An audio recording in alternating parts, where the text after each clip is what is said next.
Hey Defenders, welcome back to the channel. Let's actually look at something I think is going to be fairly important as we go further and further in analyzing what actually happened with the shooting of Renee Cloud. That was the young lady that decided to essentially be a agitator. In fact, as the evidence starts rolling in, what we're seeing is that that her and a group of people were perhaps acting as organized agitators, even possibly even paid agitators, and they were obstructing the proceedings of ICE and their official duties several times. In fact, a vehicle had tried to push and ram them 4 different times during the day of January 7th.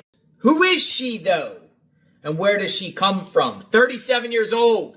She's in a domestic partnership with another female. She has multiple children from the state of Missouri and the state of Colorado. What was she doing in Minneapolis? Let me give you some information, because a witness comes forward and says she's into blocking traffic and she's into blocking ICE agents. That's what she does best. And I want to share a news report on her, because then we'll further discuss afterward. Check it out. I woke up to some commotion. I heard some whistles going on out front, so I came downstairs to see what was going on. Wasn't even dressed.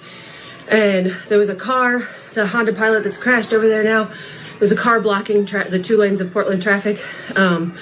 And the ICE agents got out and they were saying, "Get out of here, get out of here." And she was what looked like trying to turn around. And the ICE agent was in front of her car, and he pulled out a gun and put it right in, his midriff was on her bumper, and he reached across the hood of the car and shot her in the face, like 3-4 times. And then she must have just stepped on the gas. She stepped on the gas immediately, maybe got like 100 feet or so, carried her out. Can you describe a little bit about what this woman looked like? Was there anyone else in the car with her? Did you know if she was the target? I don't know if she was a target. They clearly wanted her out of there because she was the main car leading the protest, is my understanding. I talked to another guy who was driving behind her, but she was very successful in blocking traffic. She was doing what she was set out to do, and so they wanted to get her the hell out of there. Yeah. So it looked like she was impeding ICE vehicles. Definitely, yeah. Okay. That was her goal.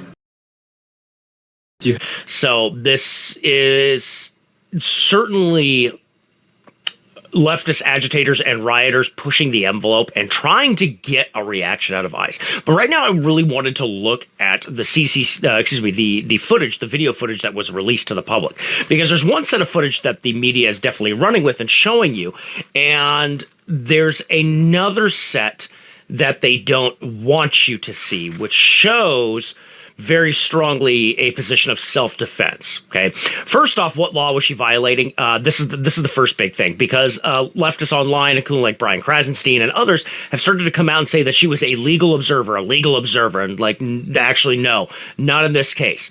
Mainly because her and her group of people were actually paid agitators. They were there on the ground trying to disrupt purposely the proceedings that were happening and the legal and official duties of those ICE officers. They were actually criminals. And this is not just on the federal level, obstruction of justice and obstruction of official proceedings. This also violated Minnesota state laws when it comes to law enforcement and first responders in the state. In fact, the law I'm actually referring to is 609.50, obstruction of legal processes, arrest, or firefighting. And this is, in Subdivision 1, a crime. Whoever intentionally does any of the following may be sentenced as provided in Subdivision 2. Obstructs, hinders, or prevents the lawful execution of any legal process, civil or criminal, or apprehension of another on a charge of conviction of a criminal offense. Obstruction resists or interferes with a peace officer while the officer is engaging in the performance of official duties.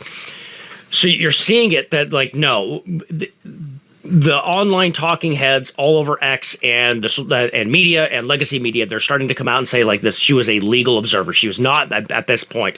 The second that she became an agitator and was trying to disrupt the proceedings, she is now actually committed a felony offense on the federal level and a state level as well. So in this footage, what you're watching is that the car, and a lot of people online are saying that she was turning right, trying to get away. But if you look down here at the wheels, what you're seeing is that the wheels were absolutely turned left and then straightened out towards the officer.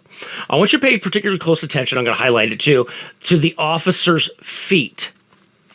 Because unless this guy knows how to moonwalk, he's being physically pushed and shoved out of the way by the vehicle. Now, in the state of Minnesota, and even on a federal level, a vehicle is determined to be a deadly weapon. And at this point, absolutely, it can be construed that, yes, this is a situation of self-defense because a deadly weapon was used against the officer, against the ICE agent.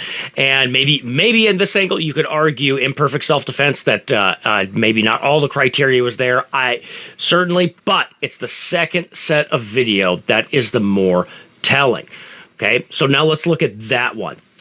So here we are going to watch the officer physically get pushed out of the way by the vehicle, and you can see him being struck by the vehicle as he's shoved aside. And had he been 1 inch to his left, he probably would have been under tread and possibly severely maimed or killed in the process of going under the wheel of that vehicle. Now, I want to zoom in and look at this. Here, we're going to highlight this is the officer, and let's slow it down and watch. And from the other angle, though, the first video we watched, it looks like he's just moved like maybe a foot or two. But as you can see, there is a physical movement back as well, showing that there's quite a considerable distance that he was pushed out of the way by the vehicle before discharging his firearm.